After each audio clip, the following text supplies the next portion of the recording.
નમસ્કાર મિત્રો, શું તમારે પણ તમારા ધંધાની રીલ બનાવવી છે પણ જ્યારે કેમેરો શરૂ થાય ને ત્યાં તમે ગભરાઈ જાઓ છો અથવા તો તમારો અવાજ વાઇબ્રેટ મારવા માંડે છે? તો આ વિડીયો ખાસ આજ આપણો તમારી માટે બનાવ્યો છે. તમારો ધંધો બહુ સારો છે, તમારા ધંધો લોકોને ખૂબ ઉપયોગી થાય એવી પ્રોડક્ટ વેચે છે, તમારી પ્રોડક્ટ પણ બહુ સારી છે જે માણસોને ગમે છે, માણસો ઘણો ઉપયોગ કરી શકે એવી છે અને તમે ખૂબ સારી એવી સર્વિસ આપો છો, છતાં તમારો ધંધો કેમ પાછળ રહી જાય છે? એનું કારણ છે કે અત્યારના માર્કેટમાં તમે જુઓ તો ઘણા એવા નાના નાના ધંધાવાળા છે, ઘણા એવા નાની દુકાનોવાળા છે કે પોતાના વિડીયો બનાવીને સોશિયલ મીડિયામાં જેમ કે યુટ્યુબમાં, ઇન્સ્ટાગ્રામમાં, ફેસબુકમાં બધે મૂકીને અપલોડ કરીને પોતાનું ધંધાનું માર્કેટિંગ કરતા હોય છે. પણ તમે હજી નથી કરતા. કેમ કે તમને કેમેરાની બીક લાગે છે. પણ એક વસ્તુ હું તમને કહું ને કે આ કેમેરાની બીક નથી. આ બીક શાની છે તમને ખબર છે? આ બીક છે કે મારો વિડીયો જોઈને 4 માણસો મારી વિશે શું વિચારશે, આ બીક છે. અને બીજી વસ્તુ એ છે કે તમને એવું થતું હોય અંદરથી કે હું વિડીયો સોશિયલ મીડિયામાં મૂકીશ અને ગામમાંથી નીકળીશ તો આજુબાજુના માણસો જે કોઈ હશે એ બધા મારી સામું જોઈને મારી ઉપર હસવાના છે, મારી ઉપર સારી ખરાબ કમેન્ટ કરશે બધા, બરોબર? તો આ બધી બીક છે ને એ તમારી અંદર ઘર કરી ગયેલી છે અને એના લીધે થઈને તમને કેમેરાની બીક લાગે છે, બરોબર? હવે હું તમને એક વસ્તુ પૂછું કે તમને કેમેરાની બીક વધારે લાગે કે તમારો ધંધો ફેલ જાય એની વધારે બીક લાગે છે? બરોબર? તો તમે કહેશો ધંધો ફેલ ન જવો, સાચી વાત છે. તો એની માટે તમારે કેમેરાની જે બીક છે ને, જે કેમેરો ચાલુ થાય ને તમે ગભરાવા માંડો છો ને, એ બીક તમારે કાઢવી પડશે તમારી અંદરથી. આપણે જ્યારે તમે નવો ધંધો શરૂ કરો ને ત્યારે તમને ઘણી પ્રકારની અલગ અલગ બીક લાગતી હોય, જેમ કે મારા પૈસા ડૂબી જાય તો શું થાય, હું જે માલ નાખું છું એ માલનો મને ગ્રાહક મળશે કે નહીં મળે, ગ્રાહક નહીં મળે તો હું શું કરીશ, આવી બધી બીક તમને લાગતી હોય. પણ છતાં તમે એ ટાઈમે અટકતા નથી.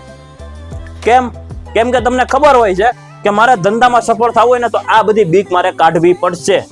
તો આ બધી બીક તમે કાઢીને તમે ધંધો શરૂ કરી નાખ્યો છો.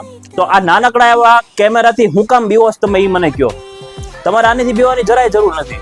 તો હવે ઘણા લોકો એવું કહેતા હોય કે અમે જ્યારે બોલવા મળીએ ને ત્યારે અમારે ગ્રામરની ઘણી બધી ભૂલો પડે છે, અમે કેમેરામાં સારા દેખાતા નથી, બરોબર? અમારા કપડા નથી હોતા વિડીયો બનાવવા જેવા, અમારી પાસે વિડીયો બનાવવા જેવા ઇન્સ્ટ્રુમેન્ટ નથી હોતા, સારો ફોન નથી હોતો, માયક નથી હોતા. આવા બધા ઘણા બધા લોકો આપણને એક્સક્યુઝ દેતા હોય છે, બરોબર? પણ હવે હકીકત એ છે કે માણસોને તમે કેવા દેખાવ છો, તમે કેવા કપડાં પહેરો છો, તમે કઈ ગ્રામરની ભૂલો કરો છો, એટલું કોઈ નોટિસ નથી કરવાનું. માણસો ખાલી નોટિસ કરવાની છે તમારી પ્રોડક્ટ, તમારી માહિતી, તમે એને શું શીખવી શકો છો, તમારી પ્રોડક્ટ એને જીવનમાં કેટલી ઉપયોગી થવાની છે અને તમારી ઈમાનદારી. આટલી વસ્તુ જ માણસો નોટિસ કરવાના છે, એમાંથી વધારે કોઈ કઈ નોટિસ કરવાનું નથી.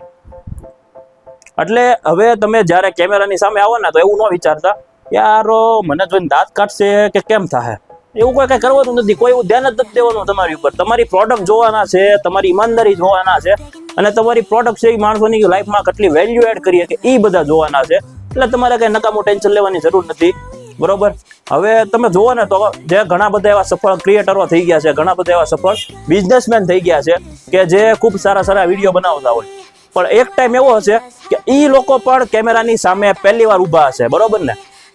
પણ એ લોકો જ્યારે ઊભા હશે કેમેરાની સામે ત્યારે એને બીક તો લાગવાની છે, જેમ તમને લાગે છે, મને લાગે છે, એને લાગી તો હશે જ તે, બરોબર? પણ એ લોકો આજે આટલા સફળ થઈને ત્યાં પહોંચે એનું કારણ શું છે એ તમને ખબર છે? કેમ કે એ લોકોને ખબર હતી મને બીક લાગે છે, એ ખબર હતી એને, છતાં હિંમત કરીને એ લોકોએ વિડીયો બનાવ્યા, પોતાના ધંધાને પ્રમોટ કર્યો અને પ્રમોટ કરતા પોતાનો ધંધો આગળ વધાર્યો અને આટલા સફળ થયા છે એ બધા. હવે તમારે જો આ અત્યારે ડિજિટલ યુગમાં તમારા ધંધાને એક મોટા લેવલ ઉપર લઈ જવું હોય ને તો તમારા ધંધાને એની માટે તમારી જરૂર પડવાની છે. માલિકનું ફેસ તમારે ધંધાના માર્કેટિંગમાં વાપરવું પડશે અને એની માટે તમારે ખુદના ધંધાના વિડીયો તમારે ખુદ બનાવવા પડશે. માર્કેટમાં ઘણા એવા દુકાનદારો છે કે જે ઇન્ફ્લુએન્સરોને બોલાવશે, કોઈ એજન્સીને હાયર કરીને લાખો રૂપિયા બગાડશે પોતાના ધંધાનું માર્કેટિંગ કરવામાં, પણ પોતાની અંદરની આ કેમેરાની બીક છે ને એ નહીં કાઢે. તો એ ભૂલ હવે આપણે નથી કરવાની. આપણે પોતાના ધંધો છે, બરોબર? તમે વિડીયો મૂક્યો, માનો કે 5000 લોકોએ વિડીયો જોયો છે અને એ જ ગ્રાહક જ્યારે તમારી દુકાને આવીને ઊભો હશે ને, જ્યારે તમારા વિડીયોમાં જે મોઢું એને જોયું છે એ મોઢું એને કાઉન્ટર ઉપર દેખાશે ને તો એને એક ટ્રસ્ટ બિલ્ડ થશે કે ના ના આ ભાઈ ઓનલાઈન એટલું બધું કમિટમેન્ટ આપે છે અને આ ભાઈ અહીંયા મને જોવા મળ્યા છે, તો અહીંથી મને ઘણો બધો લાભ મળે એવું છે, બરોબર. તો હવે હું તમને એમ કહું કે આ બીક તમે કાઢી નાખો. આજથી જ તે તમારી દુકાનના, તમારા ધંધાના, તમારા શોરૂમના વિડીયો બનાવવાનું શરૂ કરી દો. અત્યારે જ તે આ જેવો વિડીયો તમે જોઈને જ આવને અહીંથી, એટલે તમારો પહેલો વિડીયો બનાવો, રેકોર્ડ બટન દબાવીને બોલવા માંડો, જે મનમાં આવી બોલવા માંડો, કઈ ટેન્શન ન લેતા. કદાચ કંઈક ભૂલ પડશે ગ્રામરની, માણસો કદાચ ઇગ્નોર કરી દેશે, બરોબર. તમે વિડીયો બનાવશો ને તો કદાચ પહેલી રીલ તમારી નહીં હાલે, ખરાબ જશે, બરોબર, એટલું જ છે ને. અને કદાચ તમારી બીજી રીલ નહીં હાલે, તમારો બીજો વિડીયો કદાચ બરોબર નહીં હાલે.